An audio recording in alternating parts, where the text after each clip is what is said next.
be seated. Let us open our Bible on Proverbs 16, verse 18. Praise the Lord. Pride goeth before destruction, and an haughty spirit before a fall. Atin pong pag-aralan ang pamamaraan ng ating naglalang. Napaka-importante po na tayo ay may sapat na kaalaman patungkol dyan sa kanyang kahatulan. Bakit may nangyayaring destruction? Bakit may nangyayaring fall? Hindi lang ang ating pag-aralan paano maligtas, paano pagpalain, paano maproteksyonan, paano bigyan ng magandang pabor galing sa Diyos. Pag-aralan din natin yung mga nangyayari na kapahamakan, nangyayaring pagkalaglag. Kasi kung tutuusin natin, there are more percentage sa mga napapahamak na nangyayari dito sa lupa. Look at sa panahon ni Noah, there are how many percentage of the people of the world at that time who were destroyed? There are how many percentage? Di ba? Sodom and Gomorrah, there are how many percentage among those who were perished comparing to the saves na naligtas? Di ba? Ang laking percentage. Ngayon, ang sanglibutang ito, ilan ang percentage na matatawag nating faithful and worthy of the great salvation of God? Hindi man tayo maka-judge, pero alam natin, pwede man natin yung masukat. Mag-stage dyan ang mga performers sa labas, sabihin nila, okay, meron tayong magandang concert, sikat na mga artista galing sa Amerika. Palagay na lang natin, sa kapanahunan ko lang ang aking maalala, Air Supply, ang venue doon sa Lanang. Ano ba yung Lanang dyan? Merong convention center dyan. O kaya sa Central Bank. Ang ticket, galing sa front seats hanggang patalikod. Iba-iba yan. Kung the more nearer ka, mas mahal. The more malayo ka, medyo mura-mura.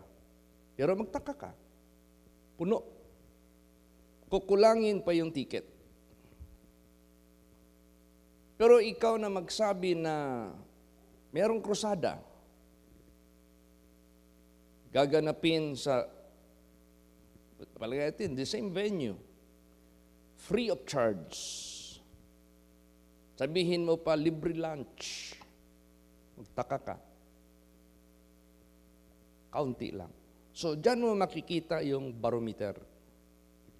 Ang percentage ng, o ratio ng mga belong to the worldliness at saka yung talagang humahanap ng katotohanan ng Diyos. So, pag-aralan natin ng husto. Pride goeth before destruction. Kaya ito palang destruction na nangyayari doon man sa langit, dito man sa lupa, ay malaking kinalalaman ang pride.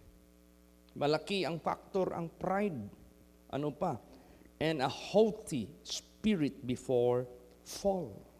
Yung mga napahamak noong panahon, simula doon sa langit, papunta dito sa lupa, lahat ng mga napahamak na nakaangkin ng destruction galing sa naglalang sa lahat.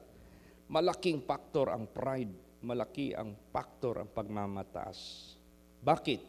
What is one of the indications na ang tao may pride sa harapan ng Diyos? Basahin natin. Proverbs 1:29.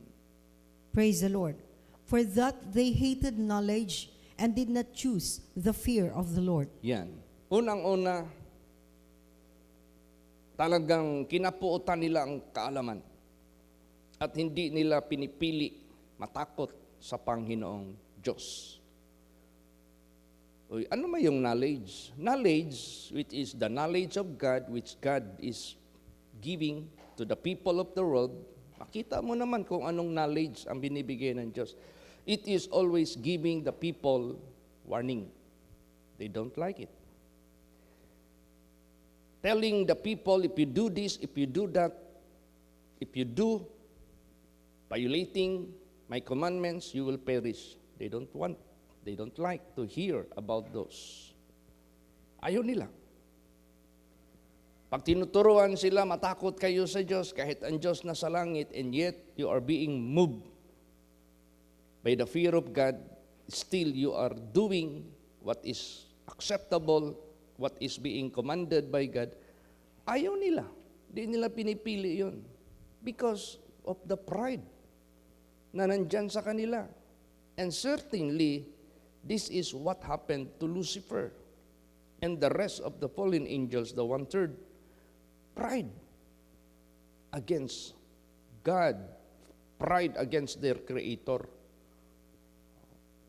Kaya, yan ang mga matatawag nating findings. Kung hanapan ba natin ng kadahilanan, why people are being destroyed, why people are being fell to their doom. Ito na, malaking masyadong factor ito. Basahin pa natin Proverbs 1:22. Praise the Lord. How long, ye simple ones, will ye love simplicity, and the scorners delight in their scorning, and fools hate knowledge? Yan. Ayaw nilang mag-improve. Ayaw nilang mag-innovate in terms of relationship with their God, with their Creator, with the Savior. Ayaw nila. Gusto lang nila simple as what they are. Pero in terms of worldliness, in terms of sinfulness, in terms of lust, nag-i-innovate sila. They improve. They develop. They innovate. Pero, pertaining dyan sa Panginoong Diyos, wala silang pakli. They don't care. How long, ye simple ones, will you love simplicity? Ayaw niyong mag-increase ng knowledge of God. Ayaw niyong maging wise as what God wants you to be wise. And the scorners delight in their scorning. Patuloy sila na nagasalita na mga mahahanghang na mga salita against God, against the Creator, against the Savior, Jesus Christ. And fools hate knowledge. Ayaw talaga nila. They hate knowledge. They don't want to listen the what is in the Bible. They don't want to listen the preachings of the true servants of God. Siguro nakikinig man sila yung mga preacher na mga nagsasalita ng mga salita na nagahuwap-huwap ba? O kaya yung yung itching ear nila na gusto nilang marinig na ma-appreciate sila, itching ear nila na gusto nilang marinig na hindi sila masaktan sa mga word of God, yun ang hinahanap nila. They are seeking such kind of a teacher for the itching of their ears.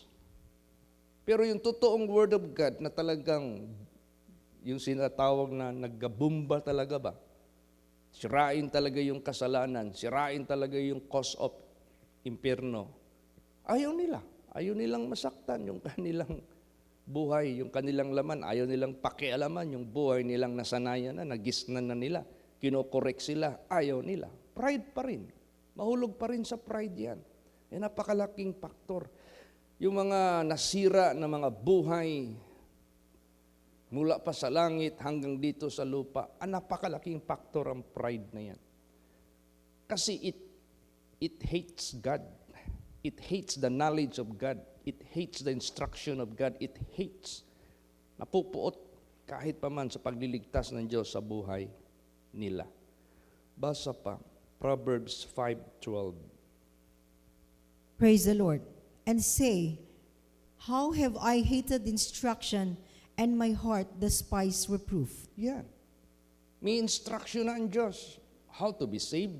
May instruction na ang Diyos how to enter into the kingdom of heaven, how to be blessed by God, how to be favored by God. Nandiyan na lahat. How to avail the good promises of God na may instruction niya.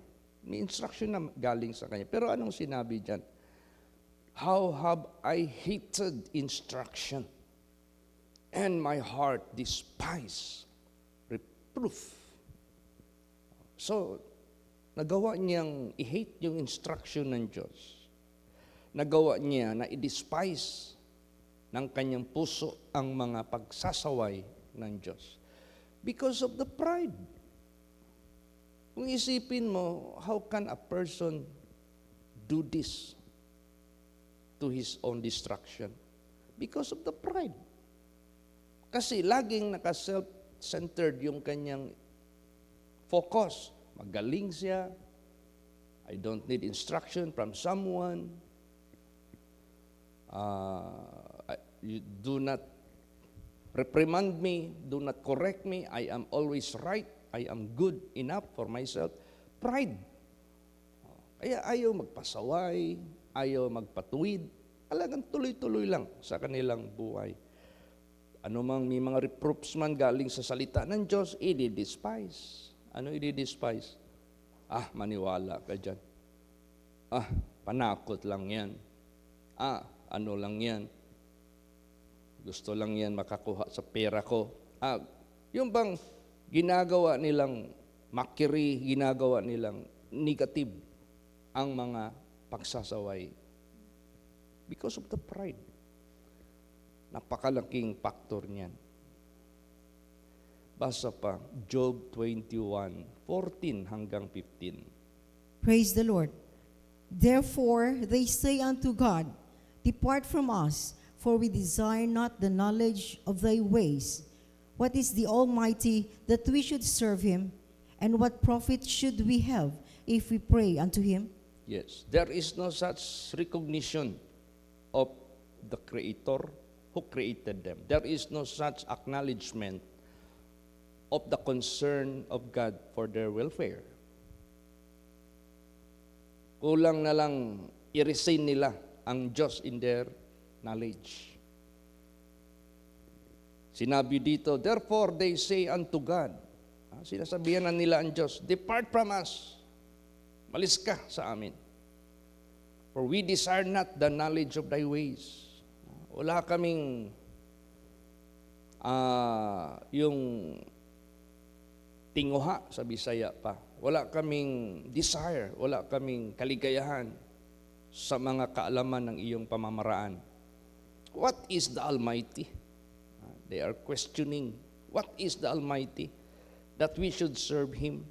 So they have no any percentage of reverence to God. Wala silang respect sa Diyos. Wala silang recognition sa Diyos.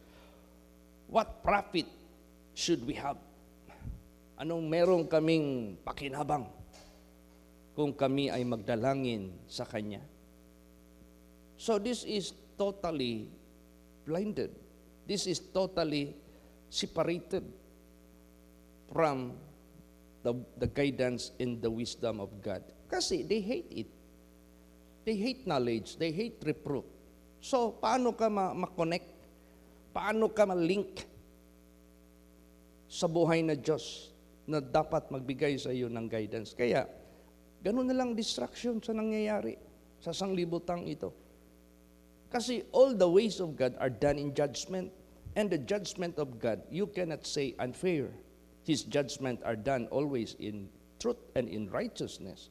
So, let us find out why distractions are happening to many people. These are the reasons. Para ang purpose nito, bakit natin i-find out ang mga bagay nito? To know. Pag nalaman natin yan, tapos doon ang ating inclination, habang may panahon pa, habang may time pa, avoid it. Avoid. Seek what is the leading and the guidance of God for you to avail such good favor, yung pagliligtas sa buhay mo. Yun ang pag-aralan natin. Kaso mostly, yun na ang pinag-aaralan natin dito. How to be saved, how to be righteous, how to be blessed. Pag-aralan naman din natin yung negative side. Praise the Lord. Para ang purpose natin yan is to avoid. Kaya we need knowledge from the Word of God. What is evil to hate and what is good to be loved. So, kailangan talaga natin yan. So, ito ang mga malaking factors, yung pagmamataas talaga. Next, pakibasa Acts 7:51 hanggang 54. Praise the Lord. Ye stiff-necked and uncircumcised in heart and ears, ye do always resist the Holy Ghost, as your fathers did, so do ye. Which of the prophets have not your fathers persecuted? And they have slain them which showed before of the coming of the just one, of whom ye have been now the betrayers and murderers, who have received the law by the disposition of angels and have not kept it. When they heard these things, they were cut to the heart, and they gnashed on him with their teeth. Yan.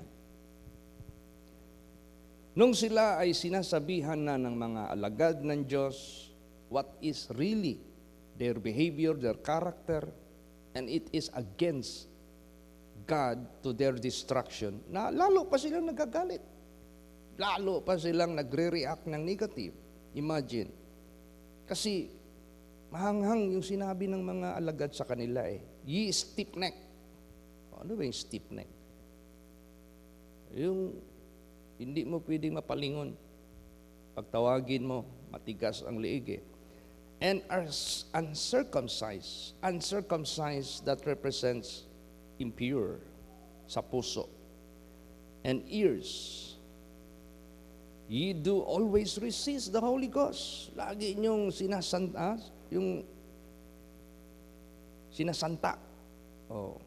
Laging inaano yung nire-resist yung Holy Ghost na dapat magbigay sa kanila ng truth, magbigay sa kanila ng way to be saved.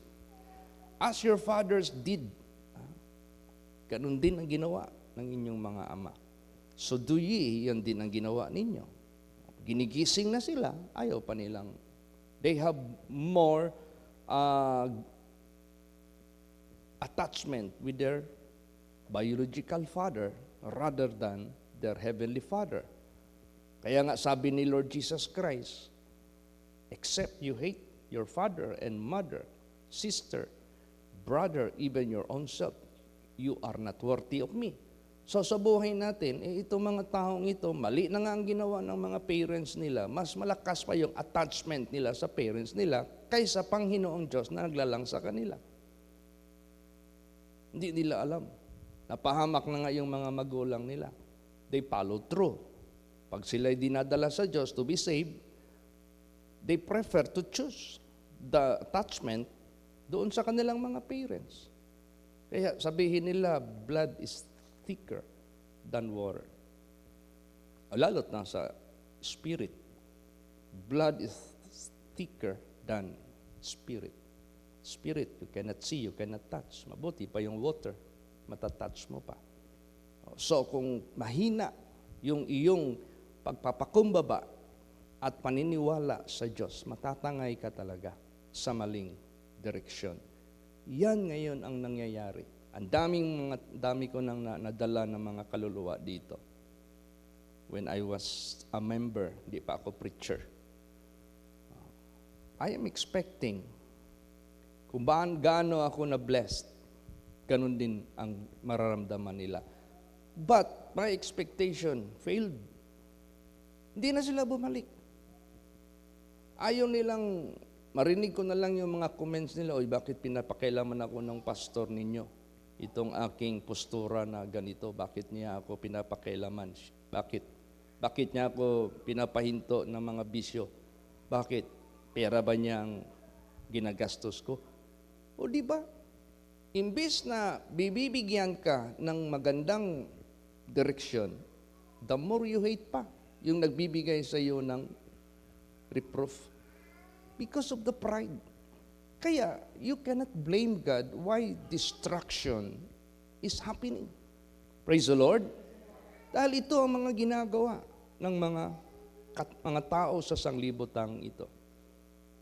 Imagine that, nung sila ay sinaway, which of the prophets have not your fathers persecuted?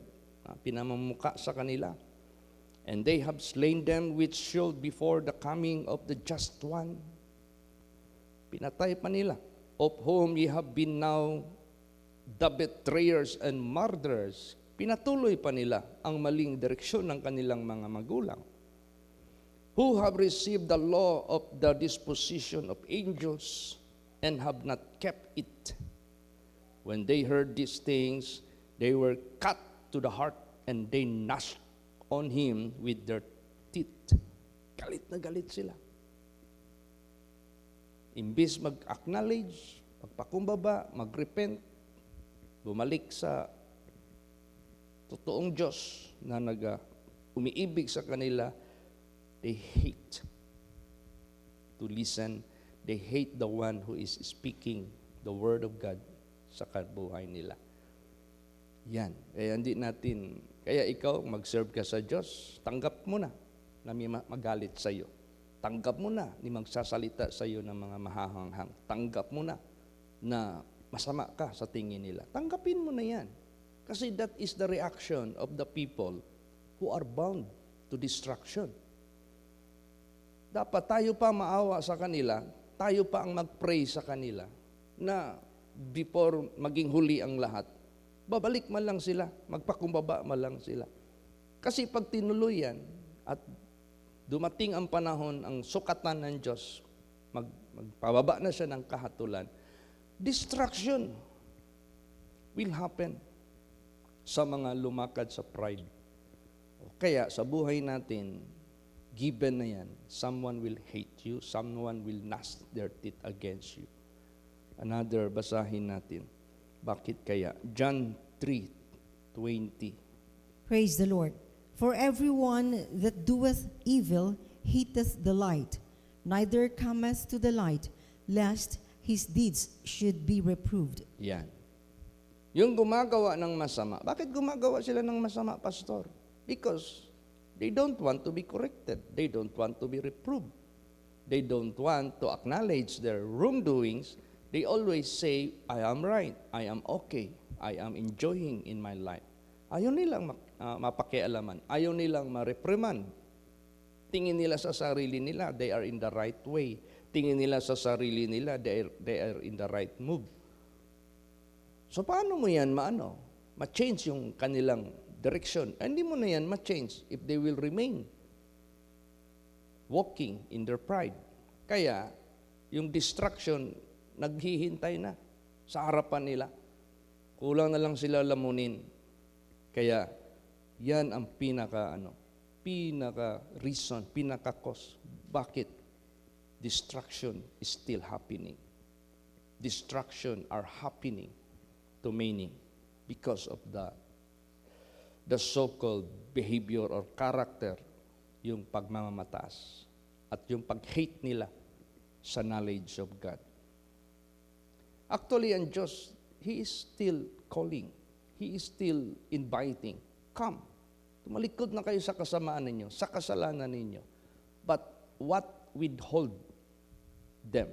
Ano ang mahawak sa kanila? Bakit hindi sila napapaalis doon sa kasalanan, kasamaan, kalikuan? Pride of life. Garbo sa kinabuhi. In the first place, nahihiya sila mag-acknowledge.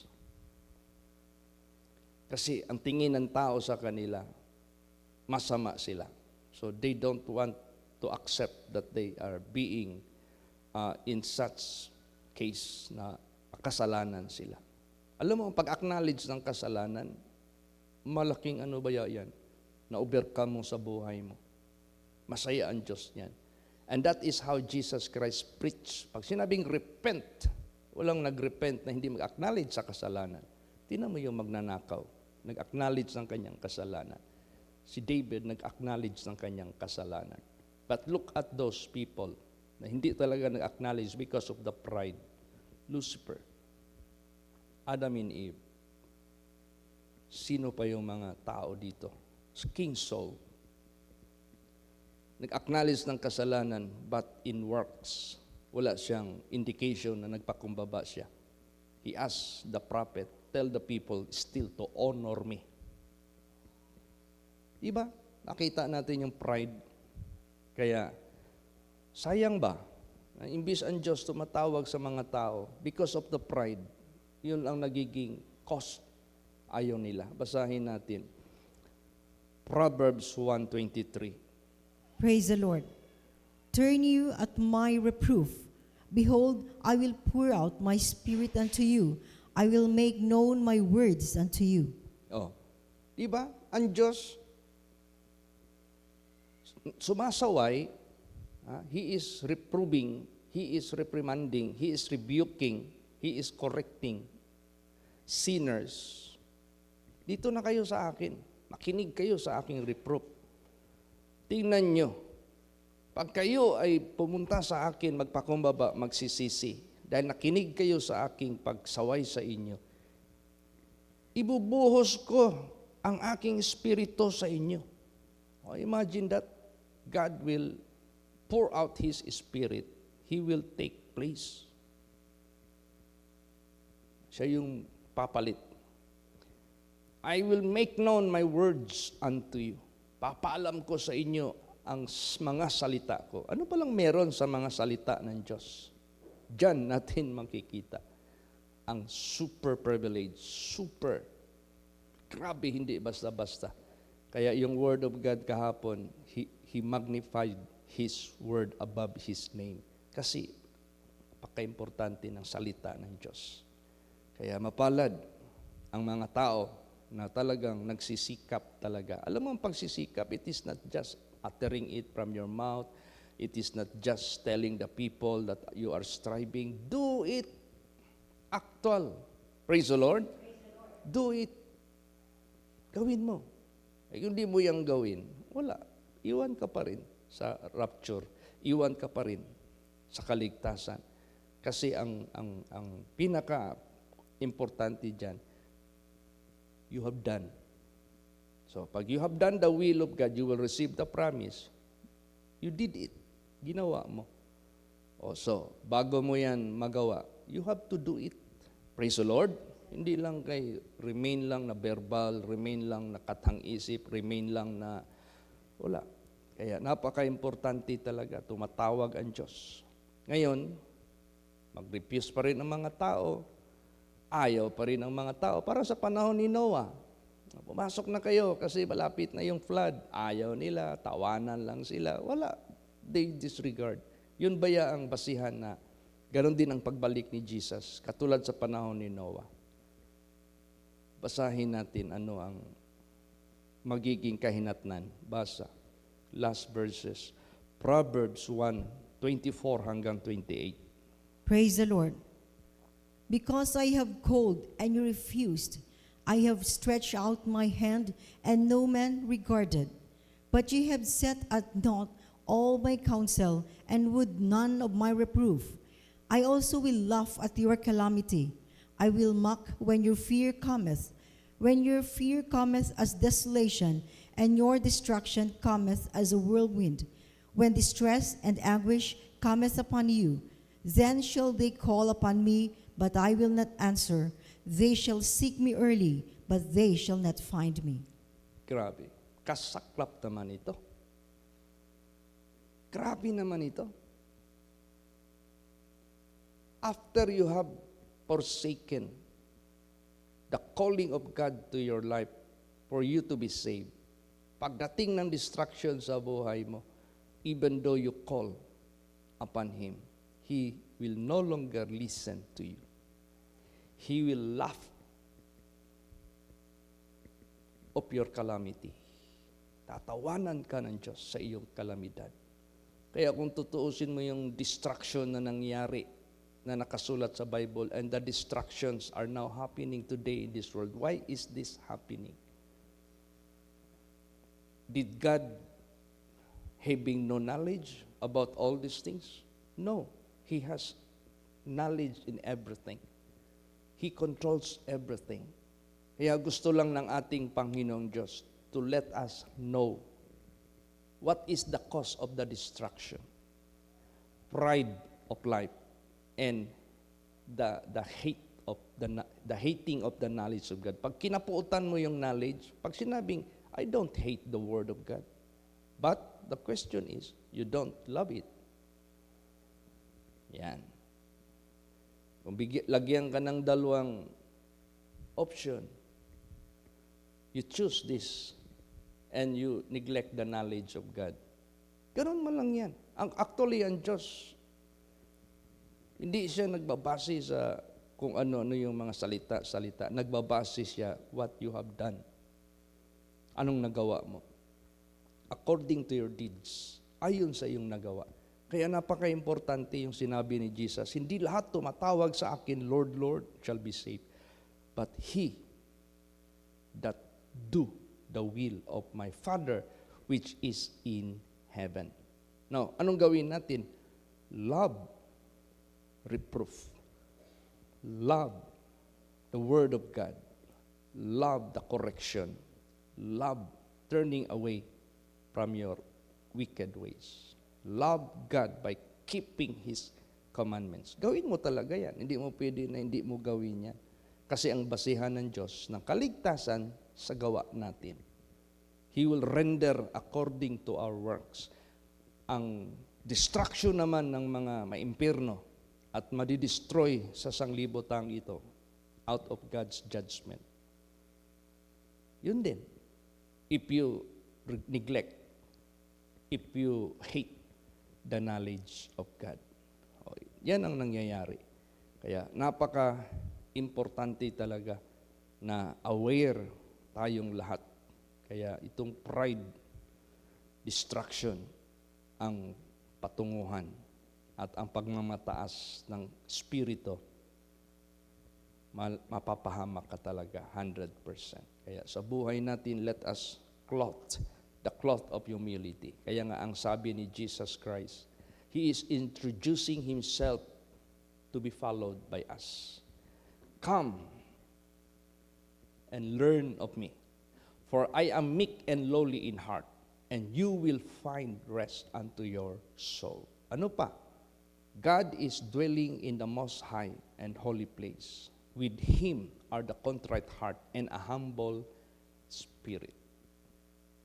It is hard for a rich man to enter into the kingdom of heaven, but it is easier for a camel to enter into the eye of the needle.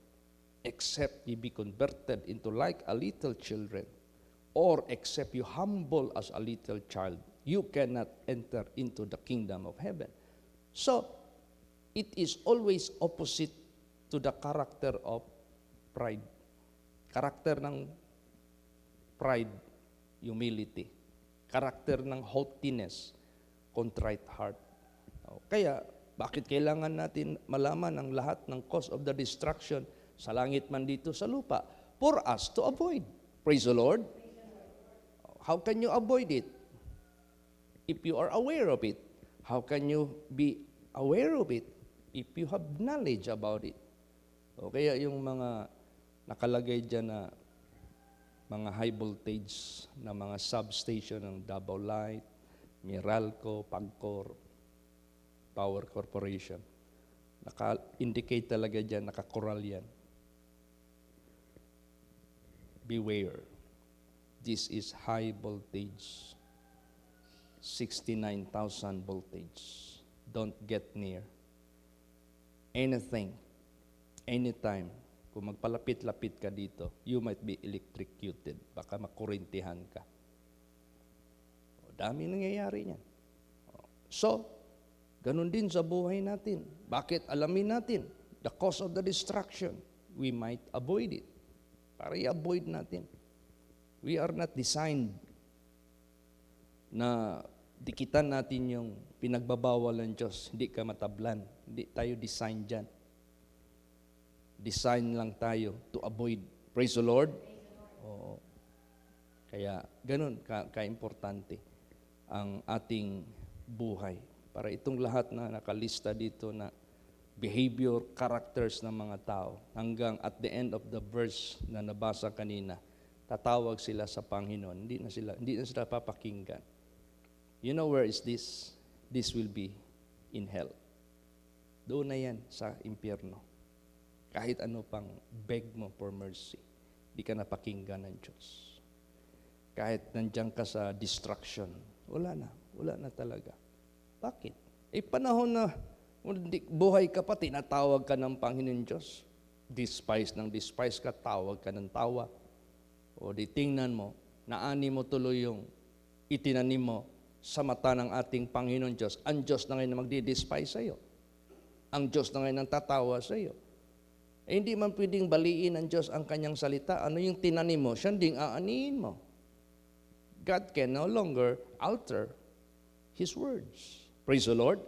Kaya napaka-importante. Kaya dapat talaga yung awareness sa banal na salita ng Diyos.